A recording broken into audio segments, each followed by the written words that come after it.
good morning, and welcome again to this channel of What Says the Bible. And if it is your first time, I really have to welcome you today to say thank you for joining us today. Thank you so much. And as you always know, it's important that whatever we are doing, we make sure that we are doing it through God, because everything that has to do with God must come from your heart. So the question will be, is your heart free to receive from God? Is your heart free to hear from God? Is your heart free to be led by God? And God is wonderful. God has made it very wonderful for all of us. You know what He does? He's ready to receive you, ready to receive anyone who is ready to ask for forgiveness. Forgiveness from the heart, forgiveness from your sins. And He will forgive you. And you know the way that Jesus forgives, He forgives in a way that He will never remember that you have ever done any mistakes. In fact, you are a holy person at that time. And there are just few things to do, not big ones. At this time, if you're watching me and you are thinking that there is something that is holding you with God, holding you to go to Him, holding you to have that good contact with Him, the only thing you need to do is to speak the words I'm going to speak out of my heart with me. Those words, they're just only to ask for forgiveness, to ask for a new chance, to start again. Because you have opportunity to start. As long as the grace is still there, you have opportunity to start. Remember the book of Romans says, 10:9, that if you confess with your mouth that Jesus Christ is Lord, and you believe from your heart that you will be saved, because you don't want to be short of the glory of God. The book of Romans 3:23 says that all that I've sinned have come short of that glory. So I really want to invite you. We are going to clean our hearts from now. And no matter what you did, only if you let your heart check itself. What did I do to God? What did I do to other people? And then ask for forgiveness. Believe me, the matter is settled already. So speak with me today. Lord Jesus, come into my heart. Wash me with your precious blood and save my soul today. In Jesus' mighty name. Lord, I believe you. Be my Savior. Take control over my heart. Take control over my thinking process. Take control over everything I'm doing. Be my CEO. In Jesus' mighty name. Amen. Yes. Those words coming from your heart, believe me, your problems, your situations are things on the past. It doesn't mean that you will never get problems. They will come. But you have hold on to them. Because the Bible says that everyone that believes in God has never been tempted. The book says that temptations has never come to you except what is common to man. And God, who is faithful, He always makes a way for you to come out of it. Which means when you're a Christian, a really true believer, and you have God in your heart, the temptations you are facing now, they will just be for a while. Those temptations will just be to strengthen your desire for God. Those temptations will be to keep you a while in order to promote you for the extraordinary services. Believe me, God has a reason for why you are passing what you are passing through. So, thank you so much today. I really believe that we are together at this time. I really believe that you are listening to me through your heart, Because without your heart, there is nothing. Whatever we are doing here cannot help you. It cannot do anything to you. You will even see me talking, but it will not make any sense to you. Believe me, we need God for us to continue. So I want to give you an example. I want to start with an example. You know, assuming you have a very important visitor at home. A very important visitor at home. I mean, the visitor will come around sometimes. And you know, what you do is not to make sure everywhere is looking bright, is looking good. Sometimes you have to clean the house. You clean your house, you clean everywhere, you put everything fine looking so that you can receive the visitor. Why do you do so? Sometimes it's not really only to impress the visitor, but it's also to make the visitor knows your attitude. You want to make him to see, oh, you see, I am a clean woman. I am a clean man. Yes, sometimes you do like that to impress the visitor. You know, when you're talking about this visitor, you know, this visitor is just coming for a while and then we go back again. But the same question is this. Is it the way you do for Holy Spirit? Because I'm now taking you from that example to the Holy Spirit side. You know, there are people who just only do like this. It is only when they want to pray. That's when they forgive themselves, they clean themselves, they finish. They prepare themselves for Jesus. They pray, they finish. After they finish everything, now they continue on their normal way. You know, the Holy Spirit is not coming only for that moment. The Holy Spirit is a visitor that is coming to stay. Will you also impress him? Because if a visitor is coming to you, let me say a person who's coming to live with you. This person, even if you impress him the first day, the next day he will see which kind of person you are. Or day after, he will still see. Because what you did that day was only to impress him. But at this time, he's living with you. He will see the way you put your house very unclean. He will realize, oh, so this is how you put your house very unclean. So before you are just impressing to show the impression that you are too good. You see, that visitor is coming to stay. Exactly the same way with the Holy Spirit. Okay, if you are only there to allow the Holy Spirit to come in as a visitor and then to go back, it's okay, it's your choice.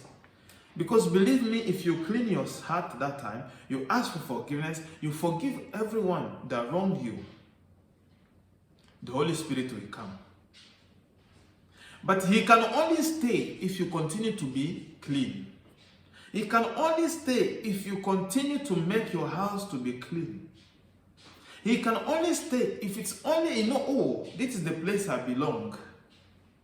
But are you only a woman or a man that welcome the Holy Spirit for a moment? Or also you allow him to stay? It's a question. That question really will take us to a title of the message today, that make a room ready for the Holy Spirit to stay. Prepare your room for the Holy Spirit to stay. And when I talk about the room, it is to prepare your heart for the Holy Spirit to stay. I will take you to some kind of Bible verses. You know, there are a lot we can talk about. But you see, let me first take you to John 6:63. John 6:63 says something very important. That the Spirit gives life. That the flesh counts for nothing. The word I've spoken to you, they are full of flesh and life. That's John 6:63. Can you see? Can you see the importance of the Holy Spirit? Can you see the very thing the Holy Spirit can do? He gives life because the flesh can't for nothing, which means your heart must be connected. Your heart must be ready to receive him in the house and make him to stay.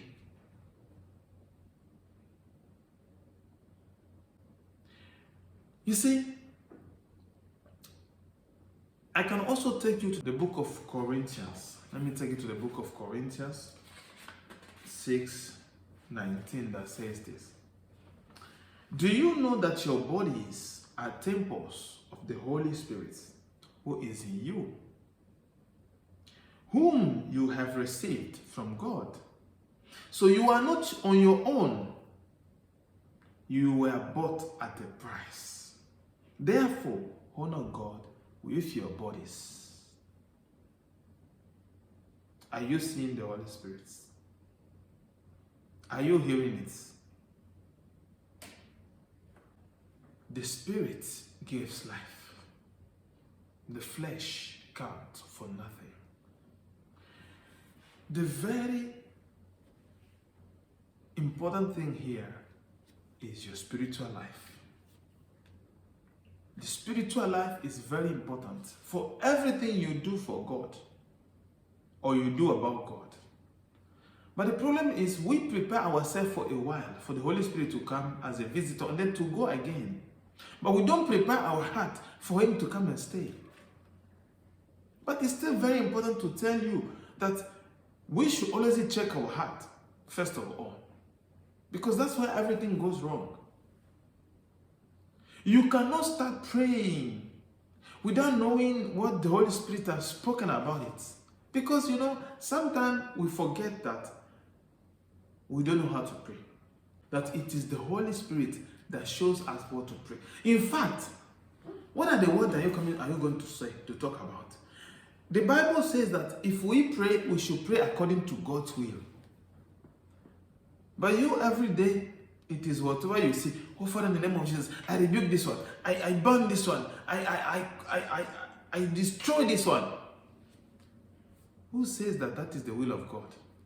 You have to pray according to the will of God. Let me take you to Romans 8:26. Let us hear what the Holy Spirit does for us, so that at least you will understand that prayers are not just mere words. They are from somewhere. The book of Romans 8:26 says, in the same way, the Spirit helps us in our weakness. We do not know what we ought to pray for, but the Spirit himself intercedes for us through the wordless groans. And he who searches the hearts, he who searches our hearts, knows the mind of the Spirit, because the Spirit intercedes for God's people in accordance with the will of God. Are you listening to this? Don't you see that it is very important that you just only welcome the Holy Spirit? Because without the Holy Spirit, whatever you will be praying, it will be meaningless, idle, and oftentimes it will be destructive. You have to make sure you make a room for the Holy Spirit.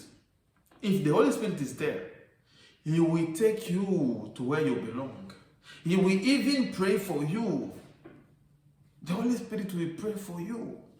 You don't need to do anything else than only to welcome him. That is where everything goes wrong. The Spirit must suggest what you're going to pray for. The Spirit must suggest what you're going to do. The problem with us is we don't know what the Spirit is suggesting us to do, and then we start praying. Why? The Bible is telling us that we don't know how to pray, but it is only the Holy Spirit that intercedes for us, because it is the only Holy Spirit that can know what is the mind of God in our situation. What is the mind of God in that situation you are passing through? It is only the Holy Spirit. So what is important in this case is to make a room for the Holy Spirit. And how do you make this room for the Holy Spirit? In fact, everybody must be ready to welcome him. Maybe I should take you to the things that make the Holy Spirit run away from you. Because normally the Holy Spirit should come. But why is the Holy Spirit not around you? Why is he running away? Why does he not stay? So that you can know that if you take those things away, the Holy Spirit will come and will stay. And when you have the Holy Spirit, you don't need to do anything. Then only him will suggest what you are going to pray for. Because he knows the mind of God, the will of Jesus Christ about your life, about your situation, about everything you are passing through.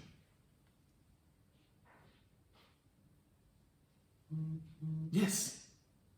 So those things, the very important thing that is very important for you to do, to take away offense. That is the very strategy Satan has started to take God's people from their places. Offense. I spoke about it last time, but this is the very important thing. You should not take it for granted. No. First of all, offense.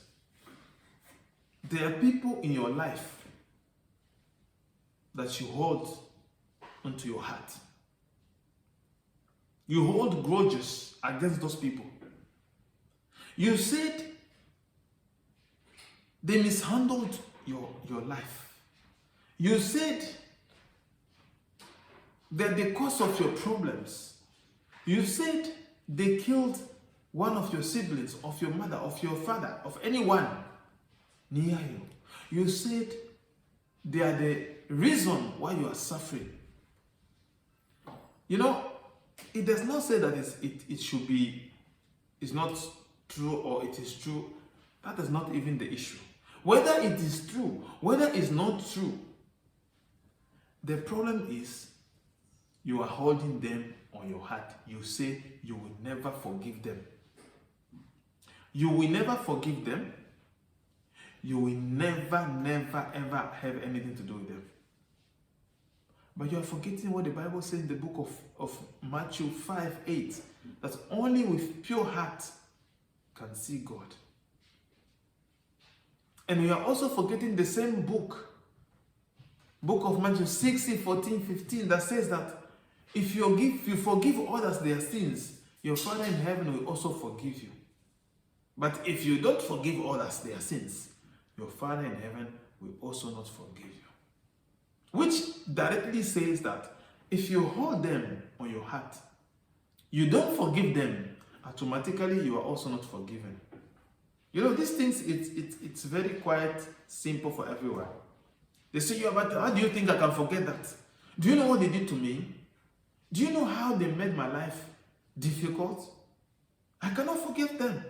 I cannot forget. Believe me, if you are born again, calling yourself a Christian, then know that you are not forgiven. The way you hold it on the heart, that's the way also you are blocking your way. You are blocking your destiny. Nothing will work for you if you don't forgive them and let them go. It is only when you do that everything can be open for you. And if you see your life is becoming difficult, things are not working the way it should go, then no, there is something that you are forgetting to do, is to forgive all and let them be.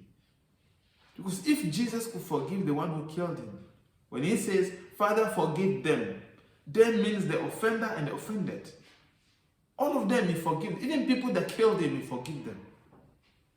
So who are you not to forgive your brother or your sister or anyone that did something wrong? You have to forgive so that you can move on. If you don't forgive people that wrong you, you cannot move on. Your destiny cannot be the way God planned it for you, because normally you are holding grudges, you are holding offense into your hearts. Just try this experience. Try to forgive them and leave them. Let them go, because you are holding them. The Bible says if you hold the sins of your brother, they are not forgiven. But that means you are also in a sin, because you are not forgiving others.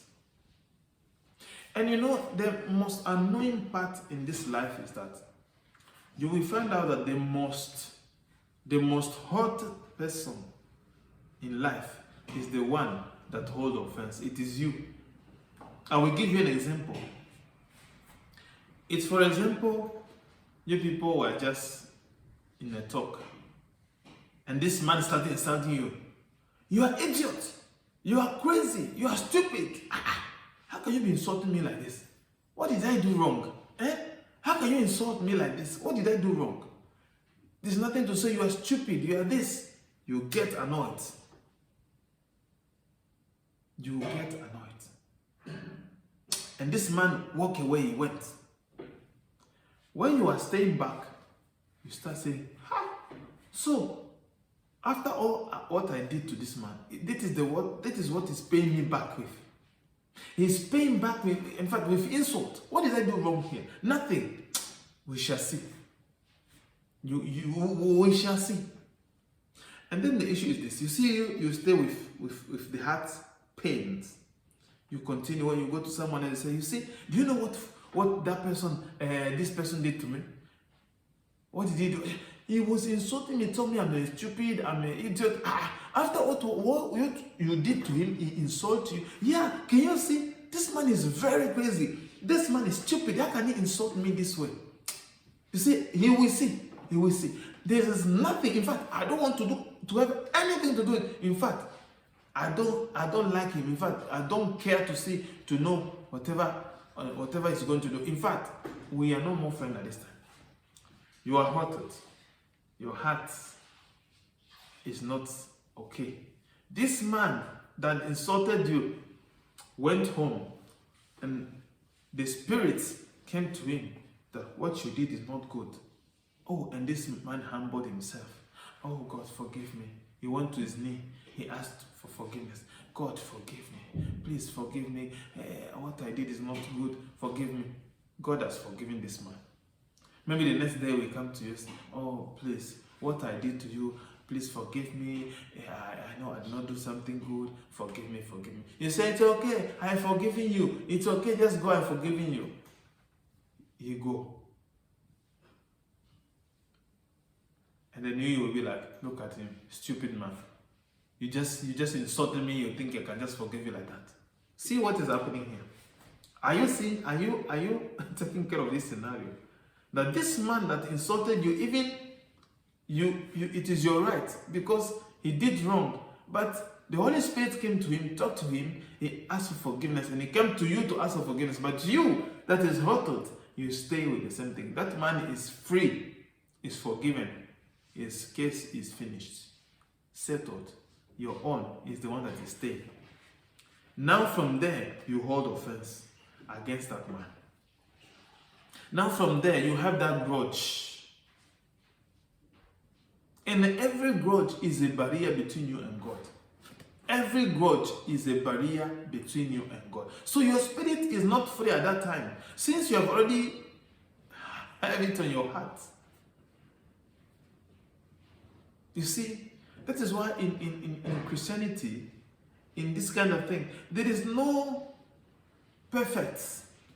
Whether you wrong someone, whether someone wrongs you, every Christian does not have a right to hold offense, because offense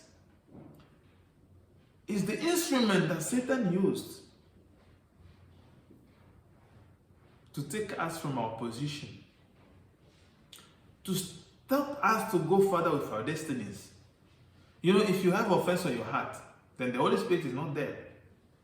Because the Holy Spirit does not share his place with offense. That is offense side. But what about the pains of the past? That is also a problem. Someone caused you pains. If you remember what he did to you, whoa, I really had pain. In fact, I suffered. I suffered. The problem with this pain is that the pain you had before, you will not let it go. You will just take it back. That's why you will see some people, they will start crying. They will start crying. Ask him what is he crying for? No, I'm remembering what I passed in the past. What did I pass? there was problems. I passed a lot of trouble. And in that case, I really feel bad for what I passed. You see, the past situation is now becoming a present. So he is living his past even today. He never forget those pains. Because what we always forget is that everything we do, everything we pass as Christians have a reason somewhere. There is a reason for everything you are passing as a Christian. But we just fail to understand that. We fail to accept that every Christian is passing something that is meant to be.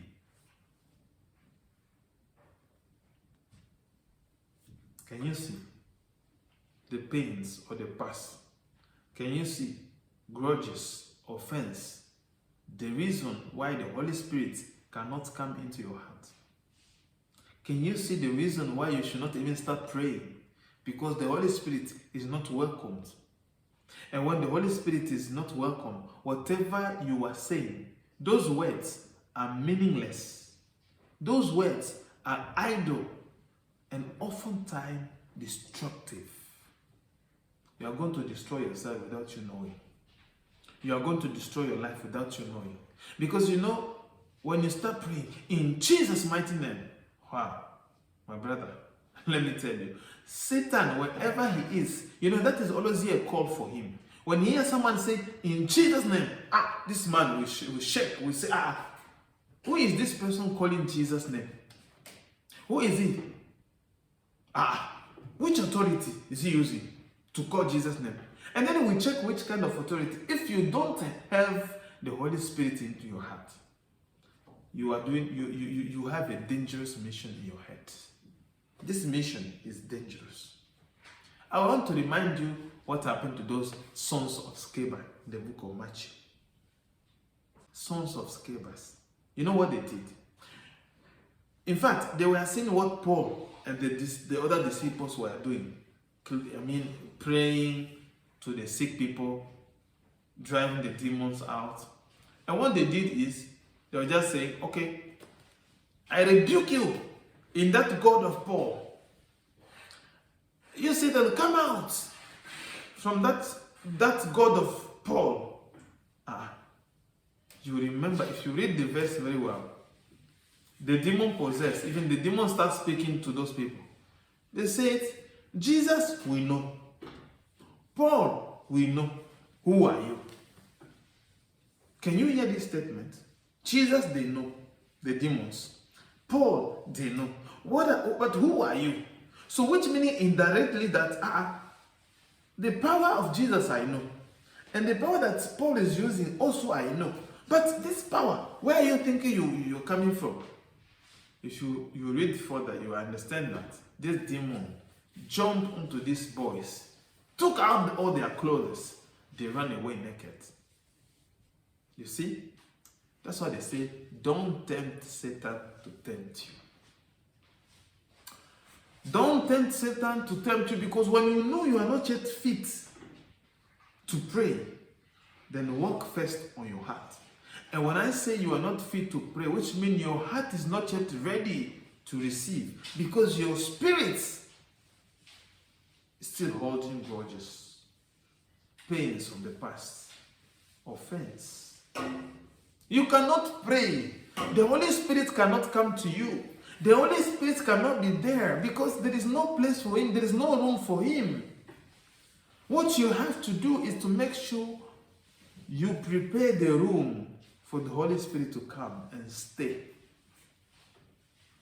With that room, when you start praying, then believe me, God will direct you through the Holy Spirit. Can you see where everything is going wrong? Even when you wake up, you have to understand some things. You woke up. Yes, the first thing is, okay, now I woke up, let me pray. Oh, Father Lord, thank you for taking me. Thank you for giving me a good life. Wait.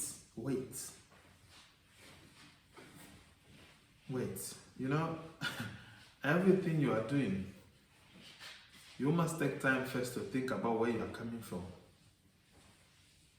You cannot be thanking God if your heart does not realize that, oh, see, I woke up again. Oh, I see this light again. And I know that other people, they have changed their name to late someone, late this. They are dead. But me, I'm still alive. Oh, God, thank you. Do you see that expression? It's different from when you woke up and you start praying because you woke up. You need to prepare your room first.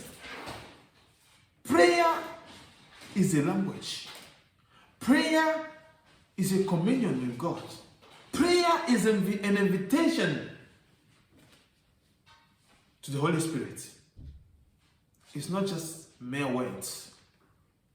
Because anything you do without taking time to think in your heart, that thing is meaningless. That thing is idle, and it will destroy you.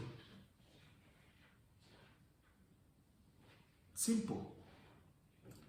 You wake up, think about where God took you from. In fact, you slept like a dead person. You never know where you went. You were not realizing even where you were. So you're just sleeping. Why can't you take time and think about, wow, if God really took me from that place, if really God gave me this journey until this morning, thank you, Jesus, because I could have died in the night. In fact, things could happen to me, but I did not even know where I went. But God, you kept me this much. I am alive. Thank you so much, Jesus. You know that thank you is very important. When you can, if someone gives you, oh yeah, I'll thank you. There is a difference between thank you, someone gave you something, or you recognize what he did. Oh really, what you did to me? Oh, this is what you took. You started this for me. You finished this. You do your effort. Please, thank you. That is a different thank you than only you thank somebody like that. Because your heart has realized what this person has did to you. That is the same way with God. I don't know why we are making our life difficult. You can't pray just because you want to sleep. No. You have to take your heart back from the morning until where you are that time. See how you went to work. Do you know how many people when they were going to work they had accidents? Some of them are landing in the hospital already. Some of them they are late. Just because of they went to work and they got an accident. But you went there and you come back free. Can't you think about that first? Some people when they come to work, they were sacked because of one mistake. But the same mistake you did not make you to be sacked at your work. Is that not a reason for you to think about, first of all? Before you say, I want to sleep. Okay, God, help me. Thank you, I want to sleep. No. You have to take your heart back to what God did for you. Every day there is something to thank God for. That you are speaking. There are people who even need your voice. Give them that voice. And they will do a lot of things. They will shout, sing, dance for God. But you have the voice. You still have to thank God for that. You see, can you see that there is reasons to thank God? There is a reason to check your heart, to know what God has done for you and to thank Him. And we come about the issue of forgiveness because you want to welcome the Holy Spirit into your heart before you pray. You really need to check your heart. No, oh Jesus, I am a sinner. In fact, in the morning I did this. In the afternoon I did this. But still, you kept me. Even though I don't deserve it. But I know there are people who make this mistake and their life has ended. But me, you keep me alive. Father, forgive me. In fact, you even be ashamed to ask for forgiveness to you. You will just even say, God, forgive me because I know I don't deserve forgiveness. According to what I'm doing, I don't deserve forgiveness. But Jesus, who am I? Your mercy forgive me. You will value the forgiveness more because you have realized what the forgiveness you have been given has done to you, you see the preparation of your heart is very important. Everywhere you pray. If you don't have time, you think you don't have time to pray, don't start praying. It is better you go without praying than only to stand there and start praying. That is why we lie to ourselves. That is where we lie to ourselves. We think, no, instead of me to stand up without praying, no, let me just pray. Oh, Father, thank you so much for making me sleep fine, waking up. No, if you cannot take time to think about where God took you and where you are, don't pray, because that prayer is meaningless, idle, and it will destroy you. Because before Satan said, Jesus I know, Peter I know, who are you? That is why you see our life starting getting a lot of attacks and we cannot come out of it. We forget one thing, we don't forgive. We don't reflect on our heart to check, where am I coming from and where am I going? You must check your heart. You must check where you are coming from and where you are going and where you are at that time. You must recognize the grace of God into your life. Comparing it to others that are suffering, you must be grateful.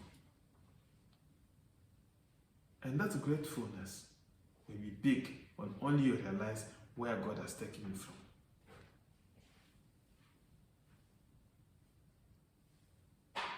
I don't also believe in someone will walk into you. Please pray for me, and you start praying. I don't believe that. First of all, you have to know the will of God.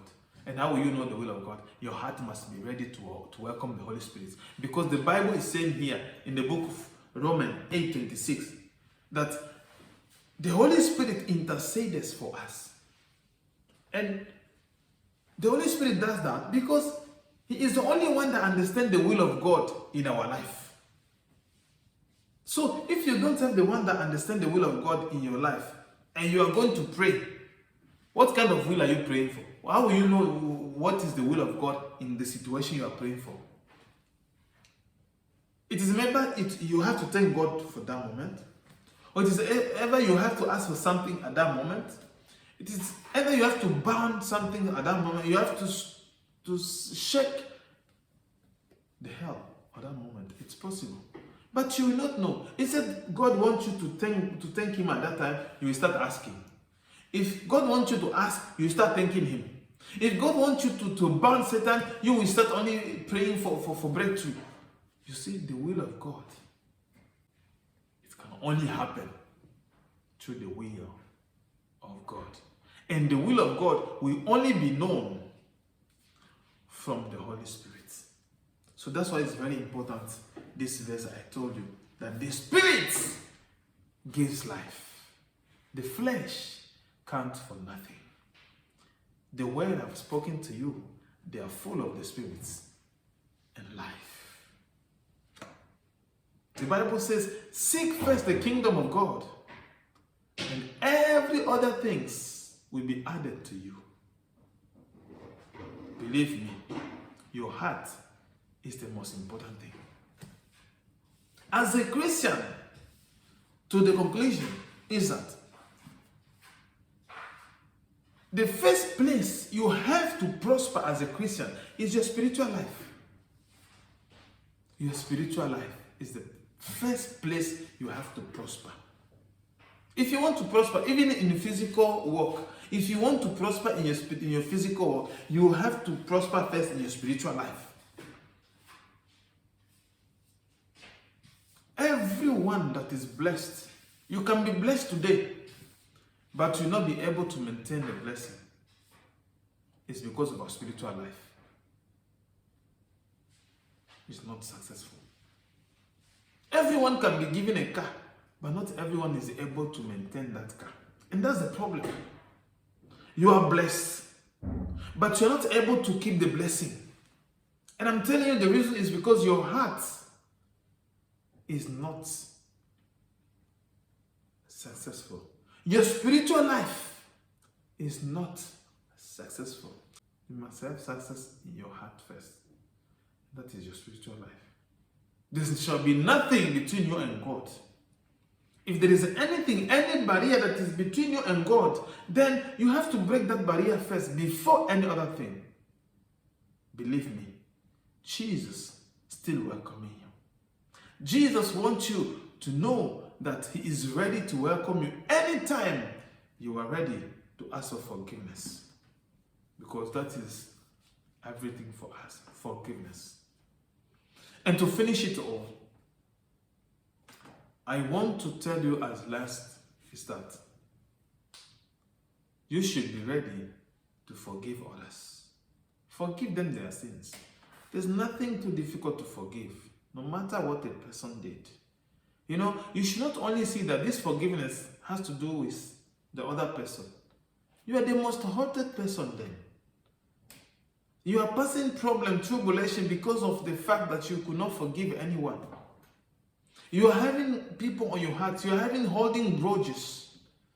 That will make your life not working. Because there is already a barrier between you and God. You have to make sure that barrier is broken so you can communicate with Jesus. And that can only go through the spirits. Because God is a spirit. And all those who believe him, who do work for him, who pray to him, who do things about Jesus, must do that in the spirit and in truth. Not from the mouth, not from the thinking, but from the spirit and the truth. That's why the churches of today, you should be careful. Be careful where you are going. Be careful what you are doing. If you are leaving out of your house to go to church, you should know why you are going to that church. You should know if the reason is had to do with anything that is flesh, they know you are on a dangerous mission. You are on a very dangerous mission. You know, there are people that go to church because, let me go to church. I will go there and see my friends. I will go there and meet people. If your reason to go to church is not because you are going to meet Jesus, you are going to praise him, you are going to worship him, you are on a dangerous mission. Because Satan is walking like a lion to see whom to devour. So you know that anywhere you are going, if your heart is saying something else, believe me, you are in a dangerous mission. And you should know that it is very dangerous to do what you are doing. Because God cannot really be there for you. Because your heart is the place it must come and stay. And that place it must come and stay, he cannot stay there because of the way you are. The spirit gives life. The flesh count for nothing. I pray that this message will change your life. I pray that this message will change your focus, because we should always focus on God. I pray that this message will give you another taste of the Holy Spirit, to know that it is only him, through him we can pray. Through him we can live. Because the Bible says, in him I live, I move, I have my beings. Be blessed as you do what the Bible says you should do. In Jesus' mighty name. Amen. Yes, thank you so much for joining us today. Thank you so much. And believe me, you are blessed. As you accept it from your heart, you are blessed. And I know you may be passing through a lot of problems. No, I know I am not a pastor. I am not a bishop or whatever, or a prophet. But I'm just only saying a message from my heart. And believe me, two believers are one, are very strong. Two believers are better than one. And if you believe, and I believe also, we can move that mountain. We can move that situation out of your life. We can rebuke it and bound it and send it ablaze. As a believer, you must take authority. Don't accept people that say that, I know I do like a little bit like this, I don't know. No, as a believer, you should take authority. Refuse bad situations. Refuse everything that demon is suggesting to you and accept what Jesus is proposing to you. Believe me, your life will never remain the same again. And also, if you are new to this channel, please kindly subscribe. It is only for your own good and for my own good. Because this world needs to hear the truth of the gospel at this time. This world needs to hear that going to church is not all what matters, but it is when your heart is going to church. Because your church will begins in your heart at home. And when it's already there, you can go to the church, then you have it already in your heart. If your heart is not okay, don't go to church. Sit down and prepare your heart. Check it. Give it a checkup. Because it is better not to tempt the devil to tempt you. Anything you do for God, about God, is already tempting the devil to tempt you back. And if you are not doing it from the heart, from the Holy Spirit, he will tell you, Peter, I know. Jesus, I know. Who are you? So please share this message. It may not be important to you, but very important for someone else. I believe you are there with us. And God bless you today in Jesus' mighty name once again. Shalom. Bye-bye.